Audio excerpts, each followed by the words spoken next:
여러분, 오늘 저녁에 특별히 헌금에 대해서 헌금이 즐거우십니까? 참 아이러니하죠. 여러분, 어느 날 1,000원짜리 지폐하고 5만원짜리 지폐가 서로 함께 만났답니다. 먼저 이 1,000원짜리 지폐가 공손히 말을 건넵니다. 그동안 잘 지냈어요? 왜? 5만원짜리 지폐니까. 자기는 1,000원짜리밖에 안 되니까. 그러자 5만원짜리가 대답을 했어. 카지노도 갔었고 유람선 여행도 했고 백화점도 가고 또 야구장도 갔었지. 근데 넌 어떻게 지냈니?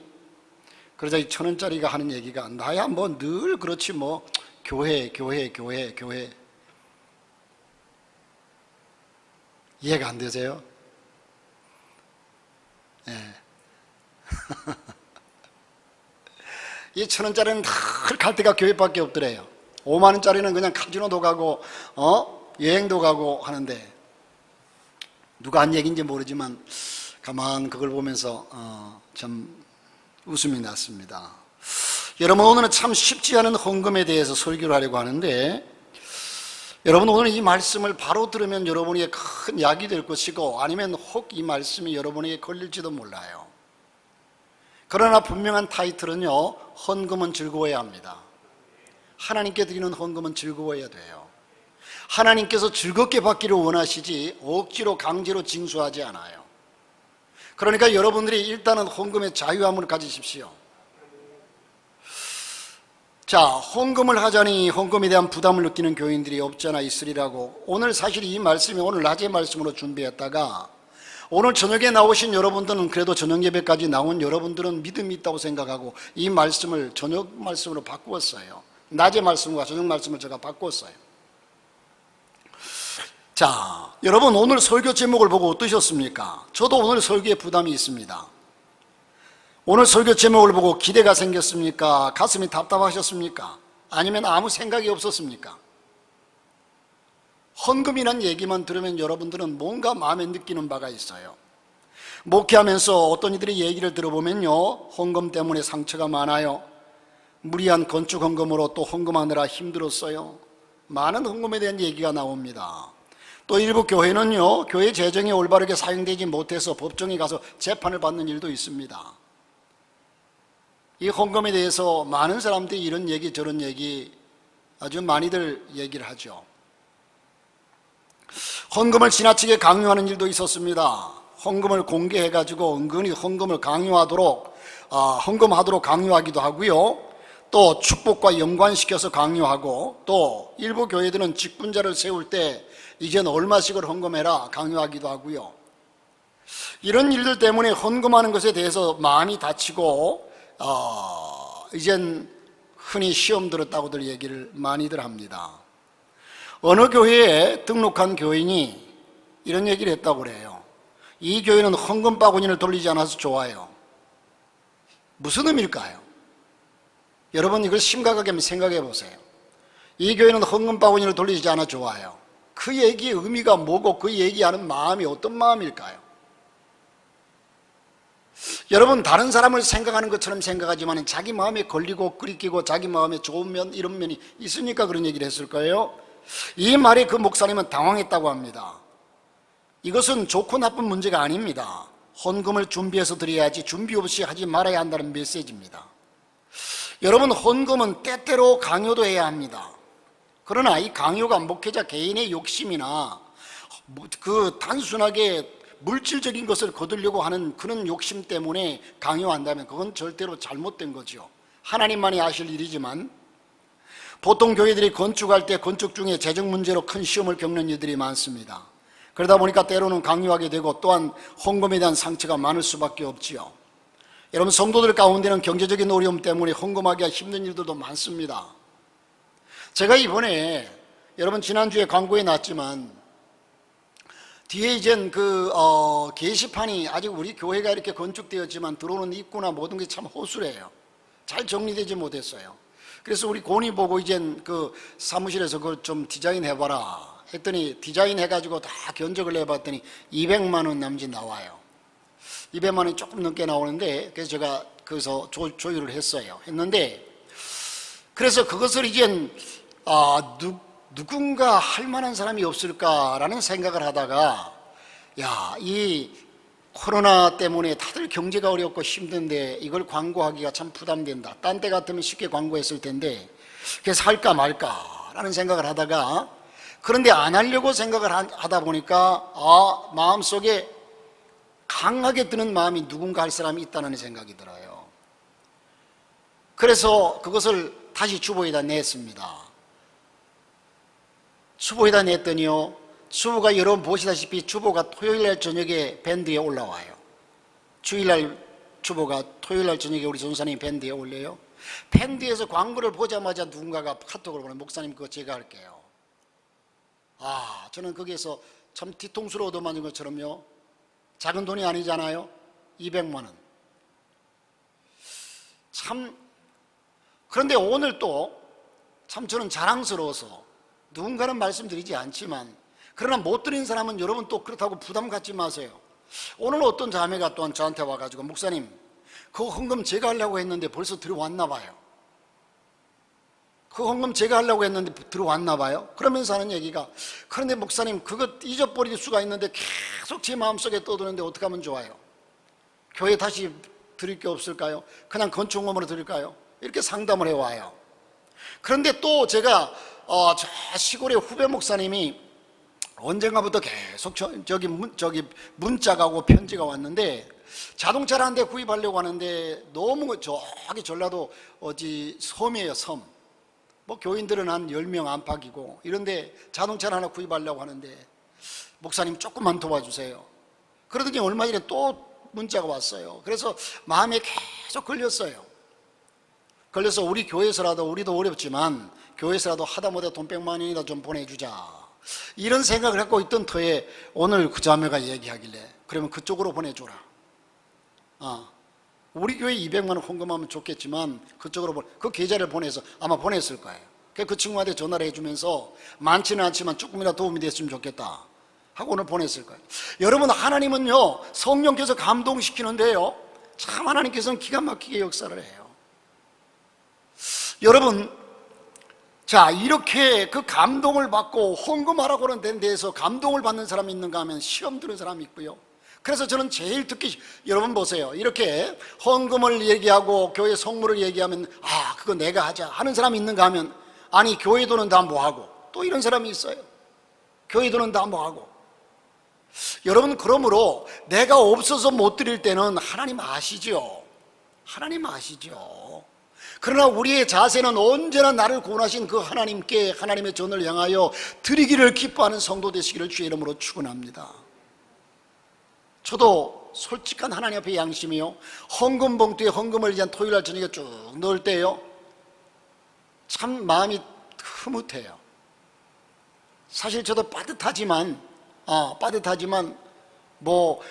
매월 이제 건축헌금, 작정헌금, 또 차량헌금, 선교헌금, 이제 첫 주에는 그렇게 쭉 들여다보면 쭉 봉투마다 넣을 때, 그러나 넣고 나면요 왜 그렇게 뿌듯한지 몰라요. 자, 어쨌든 여러분, 오늘 이 말씀을 통해서 여러분들이 없는 걸 강요해서 하나님께서 징수하려는 것이 아니라, 우리가 작게 드리든 많게 드리든 과부의 동전 두렵 돈을 기뻐하신 주님은요 헌금 드기를 기뻐함으로 하나님께서 기쁘게 받으셨습니다. 성도들 가운데는 경제적인 어려움이 참 많습니다. 어느 목사님의 간증을 들으니까 그분도 건축헌금에 대한 상처가 있다고 그래요, 목사님이. 왜냐하면 그 목사님의 어머님이 일찍 돌아가신 것이 예배당 건축이 원인이 하나였다고 합니다. 심장이 안 좋으셨지만 그때가 온 교회가 예배당 건축에 매달리는 때라 병원에 가지를 않으셨답니다. 그 돈이 그 큰 돈이 들까 봐서 집에서 링거 주사만 맞고 버티다가 결국 병을 키워서 돌아가셨대요. 그럼에도 불구하고 이 목사님은 헌금에 대한 설교를 해야 하는 이유를 주님께서 말씀해 주셨답니다. 한마디 질문이 있었습니다. 헌금하는 것이 즐겁지 않은 것이 정상이냐? 헌금하는 것이 즐겁지 않은 것이 정상이냐? 독생자도 주신 하나님 앞에서, 십자가에서 피 흘려 주신 주님 앞에서 이런저런 이유 때문에 헌금이 즐겁지 않다고 변명할 수 있겠습니까? 우리의 진정한 신앙이라면, 그 목사님이 교회에서 직원들을 세울 때 11조를 하시는지 건축헌금을 하시는지 살펴보고 깜짝 놀랐답니다. 저도 지금 성도들이 누가 건축헌금을 하는지 잘 몰라요. 누가 11조 하는지 안 하는지도 저는 잘 몰라요. 거의 몰라요. 당연히 하겠지 생각해요. 일일이 살펴보지 않아요. 우리 집사님이 그걸 다 정리해서 제 메일로 보내지만 한 몇 달에 한 번씩 그거 볼까 말까 해요. 매주마다 이제 지출할 게 있으면 들어가가지고 집사님 오늘 헌금 얼마나 들어왔어? 총 들어온 액수만. 왜? 맨날 이자가 나가야 되고 교회에 이제 들어갈 수 있는 들어가는 돈이 있으니까 대략 얼마쯤 있나? 얼마쯤 있나만 딱 확인하고 나오지 뭐 누가 얼마 했는지 몰라요. 자, 여러분, 그런데 이 목사님도 아마 그러셨는지 건축을 하면서 직원들의 그 헌금하는 실태를 보면서 깜짝 놀랐대. 이 정도의 교인이 이 정도라면 심각한 문제라는 생각이 들더랍니다. 마음이 무거웠답니다. 어떻게 가르치나? 가만히 있는 것은 목사로서 무책임한 것이 아닌가. 그래서 헌금에 대한 설교를 마음먹고 했다는 겁니다. 여러분, 우리가 여러 가지 복을 받지만 헌금하는 복이 있습니다. 헌금하는 것이 기쁜 사람입니다. 7절에 보니까 하나님은 즐겨내는 자를 하나님이 사랑하신다고 그랬어요. 엄밀히 말하면 은혜를 받은 사람이라면 누구나 다 그런 것입니다. 사랑하는 사람 사이에 주고받는 마음은 기쁜 마음이지요. 사랑하는 사이에 주고 싶은 마음은 기쁜 마음이지요. 이것이 하나님께서 정말 우리에게 얻고 싶은 것입니다. 우리 하나님께서 헌금 액수를 원하시는 것이 아니라 헌금의 기쁨을 보기 원하시는, 우리 하나님은 만물을, 우주 만물을 창조하신 분이시고 우주 만물의 주인이십니다. 그런데 우리의 가진 건, 제가 늘 헌금 시간에 기도하지만 하나님, 우리가 드리는 이 헌금이 세상의 사람들이 가진 물질에 비하면 참 보잘것없습니다. 그러나 이것이 성별된 것이고 구별된 것이요 저들의 정성이기 때문에 귀한 것입니다. 하나님, 그거 제가 신학교를 다닐 때 이도영 전사님 1년 선배인데, 이분이 지금 미국 가 계시는데, 이분이 같은 교회에서 이젠 제가 아주 어려운 걸 알거든요. 어려운 걸 알아요. 그때 제가 이제 그 점심 때 해장국이라고 하는, 그때는 지금도 생각이 참 깊은데 요즘은 그게 안 나오더라고요. 사발면이 나왔어요. 해장국이라고 하는 사발면이, 면에 이제 우거지도 들어가 있고 한데 그 면이에요. 그런데 그걸 하나 사가지고 점심을 이제 사무실에서 먹다가, 그걸 먹다가 이제 전사님 이거 같이 좀 드실래요? 그러면 그분이 꼭 하는 얘기가 거지 똥구멍에 짠지를 빼먹지. 저를 보고 늘 그랬어요. 거지 똥구멍에 짠지를 빼먹지. 여러분, 그럴 때마다요, 참 서로 웃으면서 말하는데, 하나님께서 가진 것이 우주 만물이다 하나님의 것인데, 여러분이 하나님이 살아계신다고 믿는다면 내가 가진 것과 몇 푼이나 된다고 하나님 앞에서 인색할 수 있겠습니까? 여러분, 이게 성경입니다. 제가 물질을 강조하기 위해서, 헌금을 강요하기 위해서 이런 설교하는 것이 아니라, 이걸 못 가르치는 목사도 문제가 있어요. 못 전하는 목사도 문제가 있어요. 저는 제 신앙 양심에 지금 물질에 관심을 두고 얘기하는 건 전혀 아닙니다. 자, 여러분, 분당에 가면요 큰 교회가 하나 있습니다. 그 교회 목사님을 제가 참 존경하는데, 그 목사님이 그 교회를 부임했을 때 제가 알기로는 선한 목자교회로 알고 있는데, 그 교회는 건축 중단 상태였어요. 부채가 이미 150억이 넘고 지하 본당이 다 완공되려면 100억에서 200억 더 들어야 할 상황에 교인들은 약 600명 정도 그렇게 남아서 부도 직전에 몰려 있었다고 합니다. 본당 공사를 재개했을 때 건축공업 작정에 동참한 사람들이 250명, 600명 중에서 주일 출석 인원이 1067명이었는데 그 중에 등록 교인이 청년들 포함해가지고 731명으로 파악이 되었답니다. 가정 세대매로 따지면 502세대. 우리가 이렇게 502세대, 뭐 1000명 이렇게 얘기하니까, 이젠 또 등록 교인이 700여 명 얘기하니까 아주 큰 교회, 크게 보이죠? 그런데 그 교회의 비주로 생각하면, 큰 교회를 지으려고 생각하는 그 교회 입장에서는 절대로 큰 교인들, 많은 교인들이 아닙니다. 자, 지금은 그때와 비교할 수 없이 아주 엄청 커졌죠? 그분이 부임할 당시와 비교하면 10배, 본당 건축을 재개했을 당시와 비교하면 6배가 성장한 상태라고 그래요. 그러나 빚은 약 200억 정도. 그래서 어떤 때는 100억 헌금하는 사람 2사람만 있으면 해결 다 될 텐데 하고 농담은 했지만, 사실 헌금이 기쁨인 성도만 되면 다 해결된다는 믿음이 생기더랍니다. 이 예배당을 건축할 때 생각은 전 교인이 해마다 한 사람이 100만 원씩 헌금하면 5년이면 빚을 다 갚겠다라는 생각이 들더래요. 그렇게 광고도 했대요. 여러분, 1년에 100만 원씩만 건축 헌금을 하십시오, 1인당. 그러면 5년이면 우리 빚 다 갚을 수 있습니다. 2008년 당시에 2,500명 교인이 되었습니다. 그런데 결과는 이자도 감당하기 어려운 약정액이 정해졌답니다. 세계 금융위기 속에 추수감사원금도 예산에 크게 미달하고 2009년도는 어떻게 하나 낙심과 두려움이 생기더래요. 그때 헌금은 1,000억으로, 어떤 분이 그렇게 지금 교회가 이제 빚으로 시달린다는 사실을 알고 누군가가 그 교회를 1,000억을, 현금을 1,000억을 준다고 팔라고 그러더래요. 이런 소리가 들려오더래요. 제안이 들어오더래요. 그래서 가만히 생각하니까 이단이 아니고서는 누가 이 교회를 1,000억을 주고 살까? 1,000억이 있으면 땅 사가지고 딴 데 멋지게 교회를 짓지. 자, 왜 이 교회를 원하는가?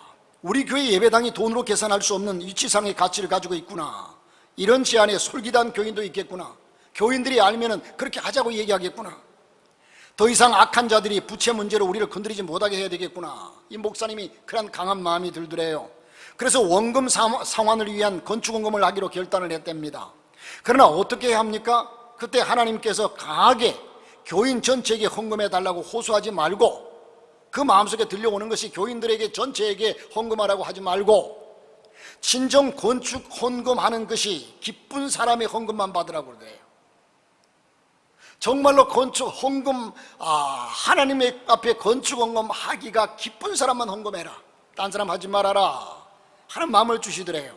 정말 어려운 결단이었습니다. 그래서 주일날에 헌금 작정을 하지 않고 2009년 2월 22일 주일 저녁에 특별 기도회로 모여서 헌금을 작정하기로 아예 광고를 대대적으로 하고 그렇게 모인데, 당시에 예상 인원이 한 300명 정도 나오겠다는 생각을 했대요. 평소에 생각해 볼 때 300명 정도.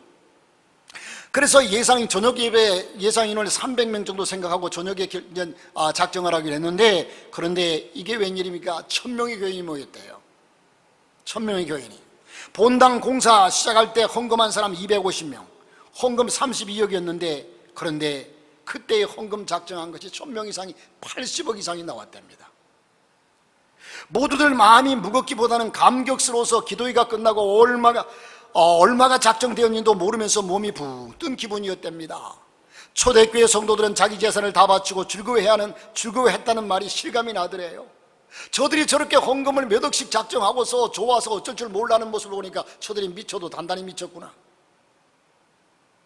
여러분, 우리 교회는요, 그렇다고 건축 헌금 지금 우리도 빚이 8억 5천 있어요. 그런데 이 헌금하라고 하는 소리 안 해요.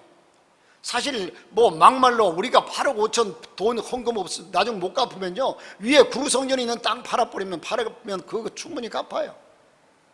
거기에 대해서는 큰 염려를 안 해. 그러나 여러분들이 기쁨으로 드린다면 그것은 얼마든지 드릴 수 있죠.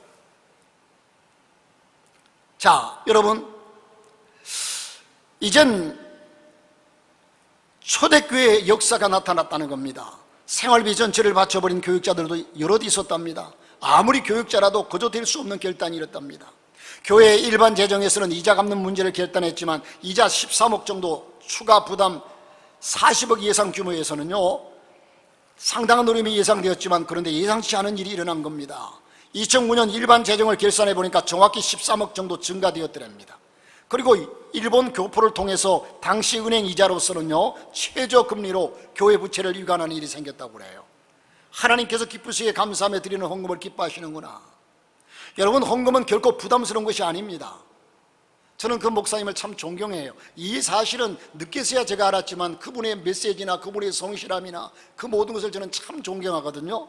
우리가 정말 예수를 믿고 구원을 받은 자가 맞다면 헌금은 즐거워야 합니다.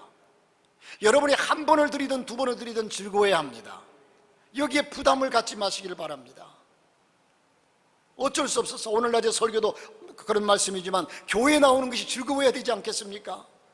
어쩔 수 없어서 다리 질질 끌면서 갈까 말까, 또한 옆에 남편이, 아내가, 또한 엄마가 가자고 하니까 어쩔 수 끌려 나오는 그런 신앙이 아니라, 주일날이 되면 주 앞에 찬송하기가 기뻐지고 주 앞에 나와 예배드리는 것이 기쁨이 되어야 되지 않겠습니까?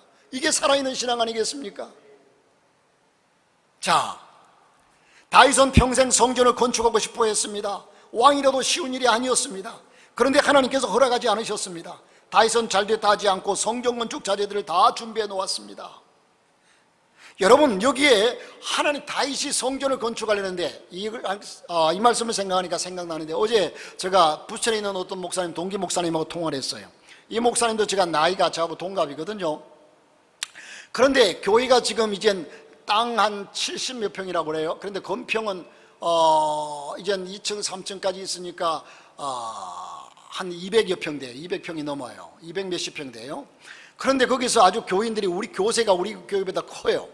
아주 목회를 재미있고 열심히 해요. 그런데 이제서야 지금 땅을 사가지고 거기 이제 개발되는 지역에 땅을 14억 주고 200평을 샀대요. 200평을 샀는데 이젠 그러면 자기 지금 현재 있는 교회를 팔아서 그 땅을 이제 땅값을 치러야 하고, 또 짓는 것은 대출해가 지어야 하는데, 나이가 지금 60이 훨씬 넘었잖아요. 지금 은퇴할 나이가 멀지 않아요. 그 언제 지어가지고. 그래서 어제 자기가 하는 얘기가 그래요. 사람들은, 다른 목사님들은 자기 보고 미쳤다 그러는데 우리 주님은 나를 보고 좋아한다고 그러더라고. 왜? 그 나이에, 아니 지금 교회도 훌륭하고, 그러니까 그냥 재미있게 편안하게 목회하다가 은퇴하면 됐지, 그것도 언제 교회 지어가지고 땅값만 해도 이 교회를 팔아야만이, 지금 그래서 교회를 내놨다고 그래요. 팔아야만이 되고, 파는 문제, 또 그것을 빚을 갚고 또 대출하는 문제, 이 모든, 교회 하나 건축하는데요 얼마나 복잡한지, 얼마나 스트레스 받는지. 그런데 그 일을 왜 하려고 하느냐 그러는 거죠. 그러니까 사람들은, 동기 목사님들이나 동료들이나 선배나 후배들은 참 당신도 참 지나치다, 미쳤다고 하는데, 그러나 자기가 엎드리면 하나님은 기뻐하신대요. 사랑하는 성도 여러분, 이 다윗도요,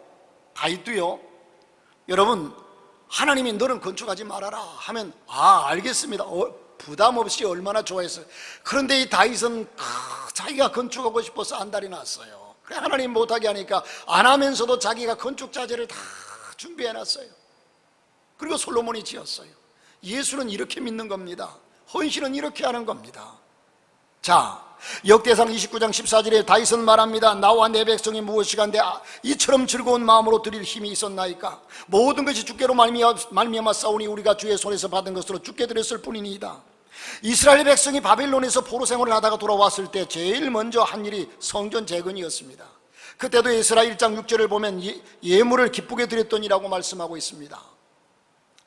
광야에서 성막을 지을 때 이스라엘 백성들이 헌물을 너무 많이 가져와서 더 가져오지 말라고 막았을 정도였어요. 아니 이들이, 여러분,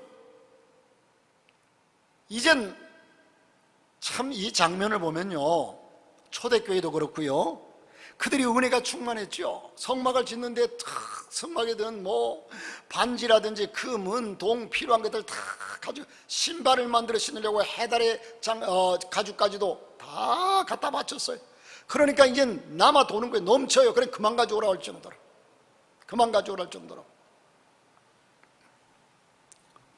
누가복음 7장에 보면 예수님께 한 여인이 향유옥합을 부을 때 마다하지 않으셨습니다. 오히려 기쁘게 받으셨습니다. 왜 그러셨을까요? 성경은 이 일이 사랑이라고 말합니다. 누가복음 7장 47절에 이는 저의 사랑함이 많음이라고 그래요. 그런데 유다는 뭐라고 그래요? 가룟 유다가 그걸 팔아가지고 가난한 사람에게 나눠줬으면 많은 사람을 구제했을 텐데 그것을 왜 허비하느냐고 그래요. 참 말되죠. 모든 사람이 자녀를 위해서 쓰는 돈은 아깝지 않습니다. 형편이 어려워도 어떻게 해서든지 돈을 마련하려고 합니다. 사랑하면 그렇습니다.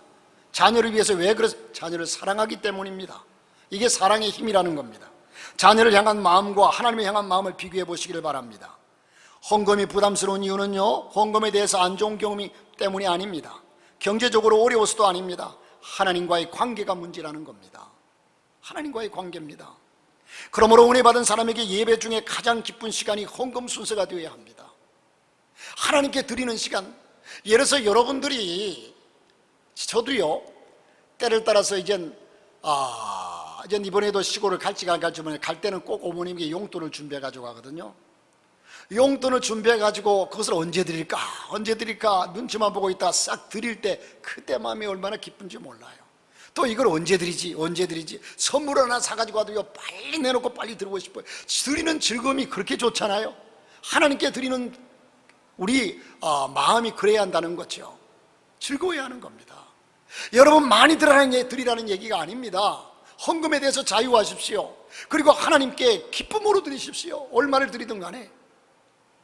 왜 오늘날 많은 사람들이 아까 전제했듯이 교회에서 헌금을 강조하니까 헌금에 시험 들었다, 헌금에 교회 문턱이 높다 얘기들을 많이 하죠. 그것도 맞는 얘기입니다.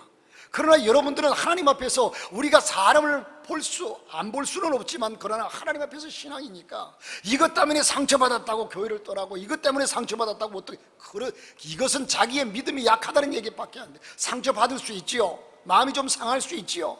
그러나 스스로 치유해야 되지요. 하나님이 실제로 믿어지지 않으면 11조라는 말은 칼을 안 든 강도입니다. 제가 하나님의 살아계심을 못 믿고서 이 얘기를 한다면 저는 강도예요. 강도예요. 오늘 이 자리에 계신 분 중에 11조나 헌금을 하지 않으셔도 되는 사람이 있어요. 누굴까요?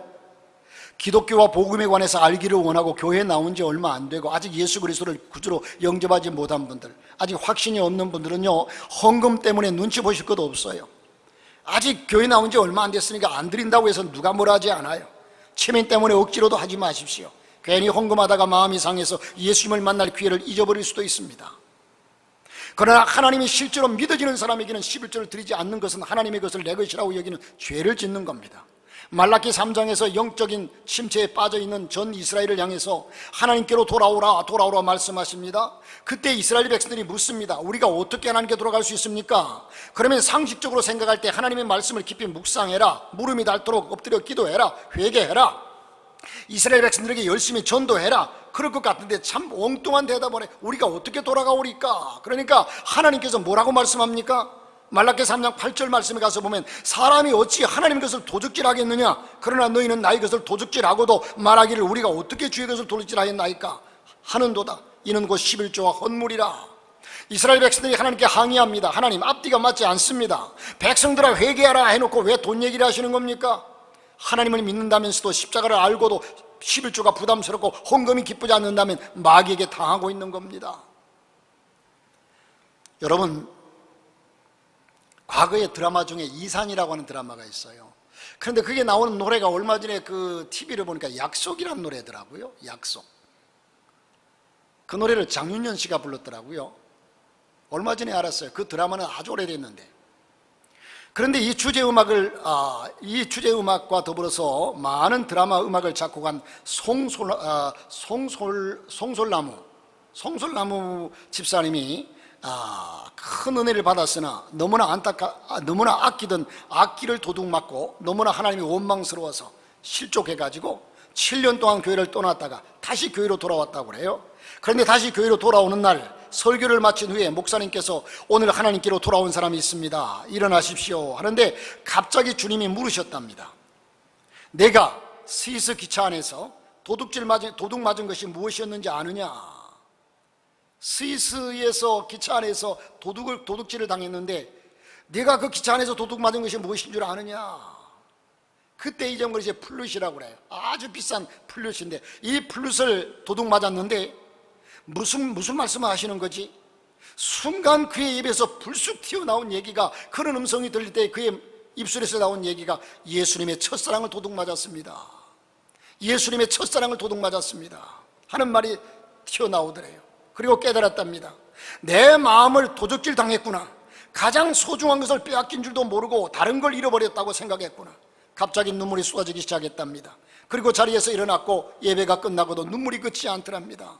여러분, 성경이 헌금에 대해서 강조하는 교훈 중에 하나는 헌금은 축복의 길이라는 겁니다. 6절, 이것이 곧 적게 심는 자는 적게 거두고 많이 심는 자는 많이 거둔다. 여러분, 예를 들어서 은행에서, 요즘 은행의 금리가 참 약하죠. 금리가 약해요. 그런데 여러분들이 어느 은행에서 지금 여러분들이 100만 원 맡겨놓으면 올 연말에 가가지고 1000만 원을 준다고 생각해 봅시다. 1000만 원 준다고 그 은행에서 광고한다고 생각해 보세요. 아마 지금 100만 원 없어서 빚을 내서라도 100만 원 갖다 맡길 거예요. 왜? 1년 지나면 1000만 원 주는데. 아파트를 사는 사람들이, 투자하는 사람들이 그렇더라고요. 요즘 보니까 아파트 값이 많이 올랐잖아요. 그래서 아파트를 그냥 예전에는, 지금은 그렇게 할 수도 없지만 예전에는 그냥 아파트를 여기에서 저리 이사 가고, 그래서 그 아파트가 값이 오를 것을 다 계산해가지고 가가지고 그렇게 오르고. 여러분, 하나님의 말씀 믿어지지 않습니까? 우리 하나님께서 분명히 많이 심는 자는 많이 거두고 적게 심는 자는 적게 거두느니라. 할렐루야. 돈의 욕심은 많으면서 어떻게 하나님에 대한 신뢰는 없습니까? 그렇다고 해서 여러분, 헌금을 복받을 도구로서는 쓰지 마십시오. 그건 바람직하지 않습니다. 자, 조금 이따 이제 말씀이 나옵니다만, 그러나 저는 많은 헌금을 하면 하나님께 크게 복을 주실 것이라고 설교하고 싶지는 않아요. 헌금은 축복을 계산하며 드리는 것이 아닙니다. 계산해서 드린 헌금에는요 기쁨이 없기 때문에 그래요. 하나님께서 우리와 거래하시는 정도의 하나님이 아니십니다. 그러면 하나님께서 더 많이 남기려고 하겠죠. 30배, 60배, 100배 허풍입니까? 이건 진실이에요. 그런데 하나님께서 자기가 유익을 거두려고 한다면, 거래하신다면 내가 이자를 얼마나 줄까?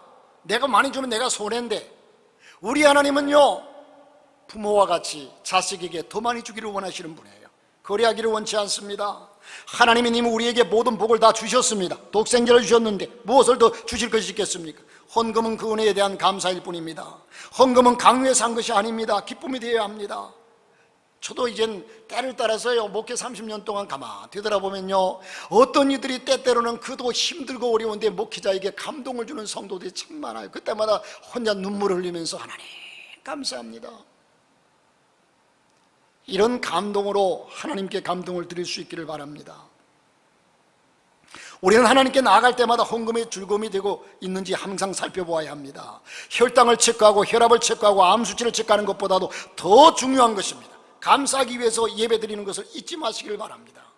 그러므로 감사함으로 여러분 하나님께 나올 때 그저 받으려고 이런 자세가 아니라, 어떻게 하면 하나님을 이미 하나님께 다 받았다고 하지 않았습니까? 독생자를 받았습니다. 구원을 얻었습니다. 이제는 하나님께 드리는 것, 내가 그 은혜를 어떻게 보답할고 어떻게 하나님을 기쁘게 해드릴까, 이런 생각에서 이런 자세를 가지고 하나님을 섬기고 나갈 수 있는 성도가 이 세대에 하나님께서 찾고 있다는 사실입니다. 에이브라함 링컨 대통령이 바쁜 일정 중에도요 어느 노 부인이 면회를 요청하여 친절하게 수락을 했습니다. 이 노 부인이 링컨의 집무실로 들어섰을 때 그는 자리에서 일어나서 이 노 부인을 맞으면서 부인 무엇을 어떻게 도와주었으면 좋겠습니까? 이렇게 에이브라함 링컨 대통령이 물었답니다. 그러자 이 노인은 깜짝 놀라면서 대통령을 보면서 제가 부탁하러 온 것이 아니고, 이렇게 대답을 하더래. 제가 부탁한 것이 온 것이 아닙니다. 대통령이 어떤 종류의 과자를 좋아한다는 소문을 듣고 이 여인은 링컨을 위해서, 대통령을 위해서 그 과자를 잘 구워서 집무실로 가져왔던 겁니다. 링컨에게 뭔가 도움을 받기 위해서 온 것이 아니라 대통령에게 뭔가 맛있는 것을 대접해보고자 그런 걸 가지고 왔더라. 눈물을 글썽이며 링컨이 대답했습니다. 제 집무실에 청탁이나 기대 없이 오히려 제게 줄 선물을 갖고 온 사람은 부인이 처음입니다. 진심으로 감사드립니다. 너무 감동해서 눈물을 흘렸답니다. 대통령만이 이런 진심이겠습니까? 하나님을 기쁘시게 하시길 바랍니다. 사랑하는 성도 여러분, 오늘 저녁에 우리는 쇼핑하러 온 것도 아닙니다. 극장에 온 것도 아닙니다. 아버지 집에 아버지를 기쁘시게 하러 왔습니다. 교회에 오는 것이 그렇습니다. 여러분 교회 와서 얻어먹으러 왔습니까? 하나님께 또한 뭔가 받으러 왔습니까? 우리는 하나님을 기쁘시기 위해서 그렇게 존재하는 자들이고, 하나님께 예배하러 나오는 자들은요 찬양을 드릴 때도 기뻐해하고 물질을 드릴 때도 기뻐해하고 예배 드릴 때도 기뻐해하고, 그러나 인간이기 때문에 속이 상해서 또한 문제를 가지고 나올 때는 눈물이 나죠. 그러면 엎드려 울어야 되지요. 그러나 여러분, 언제까지 하나님께 달라고 하나님의 법칙은요 역설적이에요. 달라고 하지 않냐고 하나님께 드리기만 하면 하나님은 알아서 다 우리의 삶에 채워주십니다. 우리의 중심이 중요한 겁니다. 어쨌든 여러분, 예배는 기뻐야 합니다. 헌금이 기뻐야 합니다. 얼마를 드리든 간에 여러분이 안 드렸으면 안 드렸지, 드리는 순간만큼은 하나님을 기쁘시게, 내가 괜히 드리면서도 부담스러워서 그냥 찝찝하게 드리면 하나님이 받으시지도 않고 나는 드렸겠으니까 그냥 나만 손해고, 이거 의미 없는 거예요. 하나님을 기쁘시게 해드리는 저와 여러분 될 수 있기를 주님의 이름으로 축원합니다.